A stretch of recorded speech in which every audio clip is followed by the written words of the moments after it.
અત્યારે એક મોટો પ્રશ્ન છે એવો આવે કે જે આપણા ભારતનું કે આપણા રાષ્ટ્રનું જે ભવિષ્ય છે બાળકો.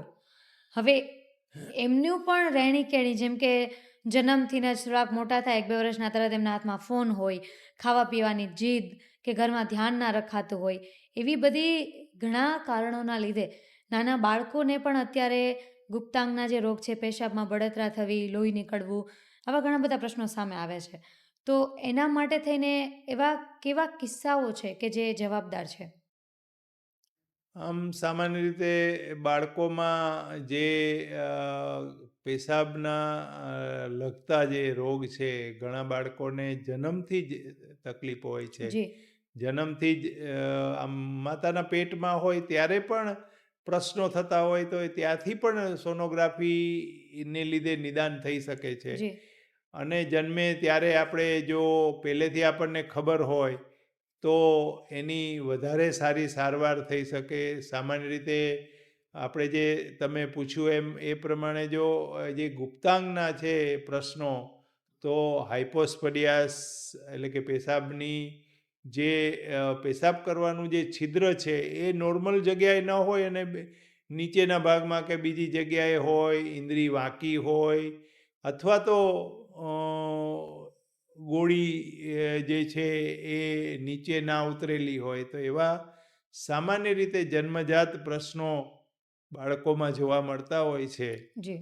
અમારી સાથે યુરોકેર હોસ્પિટલમાં ખાસ બાળકોના યુરોલોજીને લગતા પ્રશ્નોના doctor Dhrutiben અમલાણી sorry doctor Dhrutiben Kalsariya અમલાણી એ પણ અમારી સાથે છે. એમણે પીડિયાટ્રિક યુરોલોજીમાં ખૂબ કામ કર્યું છે અને એ પીડિયાટ્રિક યુરોલોજીમાં અહીંયા પણ સૌરાષ્ટ્ર કચ્છમાં ખૂબ જ સારું કામ કરી રહ્યા છે અમારી સાથે. અત્યારે હાલ જેવી રીતે તમે વાત કર્યું કે બાળકોમાં પણ એવા ઘણા બધા કિસ્સાઓ આવતા હોય છે. તો અત્યારે બાળકોનું જીવન અને લાઈફસ્ટાઈલ પહેલાં કરતાં ઘણી અલગ છે. ખાવા-પીવાનું અલગ છે. અત્યારે નાનપણથી જ એને બધી સુવિધાઓ મળી જતી હોય છે. ત્યારે તમારી પાસે એવા કોઈ કિસ્સા આવે છે કે ડૉક્ટર ધ્રુતિ પાસે એવા કોઈ કિસ્સા આવે છે કે જે બહુ આમ અનયુઝ્યુઅલ હોય કે નાના બાળકોને પણ આવી તકલીફો થાય છે એમ? પેશાબમાં બળતરા થવી ને બીજી કોઈ પણ?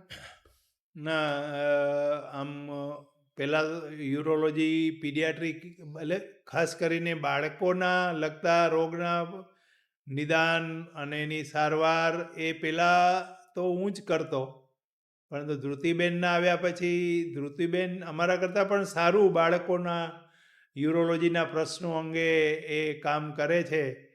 તો એ ઘણીવાર વાત કરતા હોય કે બાળકોમાં ફાસ્ટ ફૂડને લીધે કોન્સ્ટિપેશનનું પ્રમાણ ખૂબ જોવા મળે અને આ કોન્સ્ટિપેશનના પ્રશ્નોને લીધે પેશાબના પ્રશ્નો આપણે ત્યાં વધારે જોવા મળે છે. જી. તો ખાસ બાળકોમાં એ જો ફાસ્ટ ફૂડનું પ્રમાણ ઘટાડવામાં આવે, ઘરનો ખોરાક આપવાનું ધ્યાન વધારવામાં આવે તો ઘણા બધા બાળકોના જે પેશાબના પ્રશ્નો છે એ ઓછા થઈ શકે. બિલકુલ. બાળકોમાં પથરીના પ્રશ્નો રહેતા હોય છે? હા, બાળકોમાં પણ પથરીના પ્રશ્નો રહેતા હોય છે. ઘણા બાળકો અમારી પાસે પથરી લઈને આવતા હોય છે. બાળકોમાં પણ પેશાબની નળીમાં, કિડનીમાં, પેશાબની કોથળીમાં પથરી થતી હોય છે.